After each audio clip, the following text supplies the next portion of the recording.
बिहार में सीट बंटवारे को लेकर एनडीए में तो टकराव चल ही रहा है। महागठबंधन में भी हालात बहुत अच्छे नहीं हैं। यहां भी सीटों को लेकर विवाद बना हुआ है। कांग्रेस और आरजेडी कुछ सीट छोड़ने को तैयार है, लेकिन सहयोगियों की डिमांड बढ़ती जा रही है। ऐसे में सीट बंटवारे पर आखिरी समय तक पेच फंसा हुआ है, लेकिन अधिकांश मुद्दों पर सहमति बन चुकी है। तो क्या है महागठबंधन का समीकरण, देखेंगे इस रिपोर्ट में। महागठबंधन में सीटों का बंटवारा भले ही नहीं हो पाया हो, लेकिन उसके उम्मीदवारों ने नामांकन भरने का काम जरूर शुरू कर दिया है। तेजस्वी यादव भी 15 अक्टूबर को राघोपुर सीट से नामांकन करेंगे।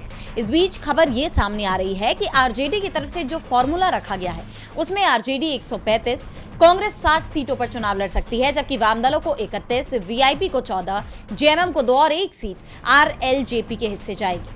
वाम दलों में भी सबसे बड़ा हिस्सा सीपीआई एमएल को मिलेगा। एमएल को 19 से 21 सीटें मिल सकती हैं। आरजेडी की तरफ से मिले संकेतों के बाद सीपीआई एमएल ने 18 सीटों पर अपने उम्मीदवारों के नाम का ऐलान भी कर दिया है।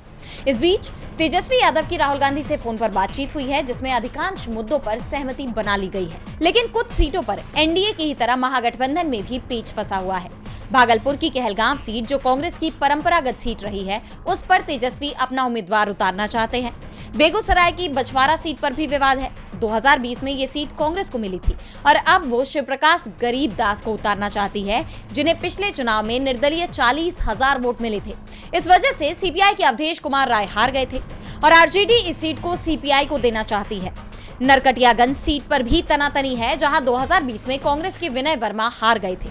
इस बार आरजेडी दीपक यादव को उतारना चाहती है, जो 2024 के लोकसभा चुनाव में वाल्मीकि नगर से हार चुके हैं।